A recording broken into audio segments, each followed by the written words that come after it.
مرګي تاسو د خپل نوم وایي او تاسو یې ننګي خلاف دي ننګي په باره کې تاسو وای زما عمر فاروق نوم دی زه د منډې د سبزۍ کاروبار کوم په ریړه باندې کوم په منډې کې کوم خو لانجه چې دا نو هغه ډېره ګمبیر ده حکومت ته زما دا درخواست دی چې د الله پاک د رضا لپاره یو په دې بیلونو کې زموږ څخه کم زیاتې کېږي ډېر زیات بې انتهایي ظلم په موږ باندې بیلونو کې روان دی ټیک ده اگر یہ ظلم ہو گیا دا ظلم په موږ کېږي موږ په دې هم خوشحاله یو خو چې دا خو د حکومت خزانې ته کم څه کم لاړ شي نو خیر دی د ملک دپاره موږ هر قسمه قرباني ورکوو دا زموږ خاوره ده دا زموږ وطن دی دا زموږ پلار ده دا زموږ مور ده او دا زموږ د زړه سر دی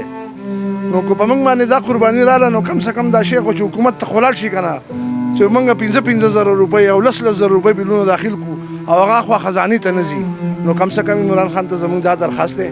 چې یو خو د الله د رضا لپاره چې دا شی ستاسو ضرورت دی د ملک ته ضرورت دی خوار دی کمزوری دی زموږ به خپله کمزوري ختمه کړو موږ به خپله غریبي وایو نه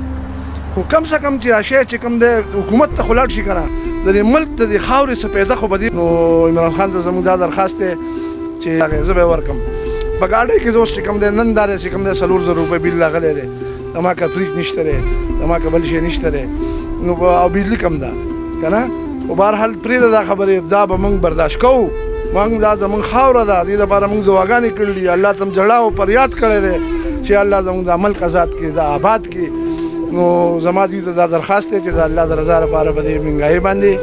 او دا شی چې کوم دی دا کرپشن والا معامله چې ده نو موږ خو دعاګانې کوو او د ټولو سیاستدانو ته زما دا درخواست دی چې په الله مې د قسم چې مرئ مرګ د پسې را روان دی او که دې وړو د پسې سړه ډوډۍ په خکړه ورې کړه که نه زه به درته راپوزه کټ کړم کومې ښځې سره چې ته څومره محبت کې او د کوم بچي سره ته څومره محبت کې او هغه له نن پیسې جمع کې او هغه له نن موټر علي او هغه له نن بنګله علي نو که مړ شوي زما دې په خدای قسم کې سړه ډوډۍ د پسې ورکوي نو ولې خپل اخرت تباه کوئ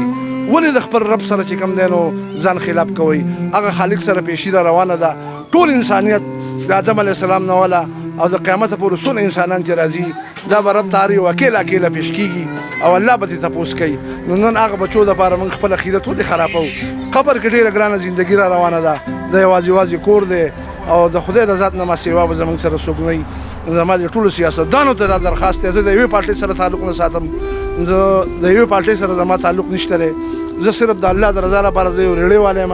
نه د عمران خان پارټۍ سره تعلق ساتم نه د نواز شریف ساتم نه د زرداري ساتم او نه چې کوم دی د بل چا سره ساتم او سکال ووټ مې هم نه دی ورکړی په ایمان کې مې ووټ ورکړی شلتانان مې اخیستي وو په باغ کې ناست وم ځکه چې ووټونه موږ ورکوو او مزې پیدا خلک کوي نو ما اورېدلي دي علماو نه چې کوم سړی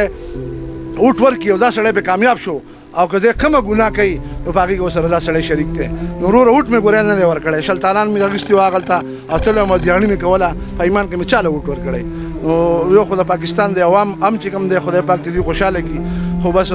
بغیر د الله د ذات نه هېڅ نه کېږي عوامو ته هم دا درخواست کوم چې سیاستدان او امپینګان او وزیران دا چې دی دا مخلوق دی دا د الله پاک فقیران دي او یو الله اسره کوي او خپل محنت او خپله مزدوري کوئ د دوی دا لمنې هم پرېږدئ دا منډې پسې مه وهئ بله یو خبره مې دا په زړه کې ده چې لکه دا نوکریانې چې کومې دي په دې کې د الله د رضا لپاره چې کوم دی نو دا معامله غریب خلک دی پکې سبقونه یې ویلي 14 12 یې پاس کړی دی هغوی د پیسو د ورکولو وس نه کېږي نو د الله د رضا نه د خدای نه ویرېږي هغه بچي چې د هغوی مور او پلار دونه قرباني په ګاډۍ کې په ریړه کې او مطلب دا دی چې په چڼو کې خپل بچي باندې یو سړي سبق ویلی نو هغه به هغه به 2 لک او 3 لک روپۍ د کم ځای نه ورکړي نو هغه خلکو ته درخواست دی مه دړدوئ دا زړونه دننه او بیا هم درته یم چې قسم مې دی په خدای چې دا کم بچي تاسو بچیان جوړوئ که دې بچو تاسو له سړه ډوډۍ درکړه یا تا نه دا تپوس الله په قبر کې وکړه چې تا په بچي انجینر جوړ کړی دی تا د بچي له ښې جامې اخیستې دي تا بچي له موټر اخیستی و تا زوی له چې کوم دی نو بنګله جوړه کړې وه دا تپوس ته نه ګورې په ایمان کې صرف وایي من ربک ستا رب څوک دی نو وروره درخواست زما د چا سره دښمني نشته دی زما ټول وروڼه دي که هغه افسران دي که باچایان دي که فقیران دي خو کم څه کم دا ملک باندې ډېره زیاته چې کوم دی نو په موږ باندې چې کوم دی ډېر قرباني ډېر تکلیفونه رالو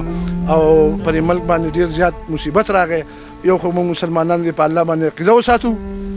چې د خدای د ذات نه کېږي او دا ملک الله زموږ آزاد که او دا ملک چې کوم دی هغه دعاګانو هغه جړاګانو هغه فریادونو موږ ډېر الله ته جړل دي چې خدای پاک زموږ د ملک آزاد کړي خدای دا آباد کړي دا د پاکستان خاوره د پوره دنیا د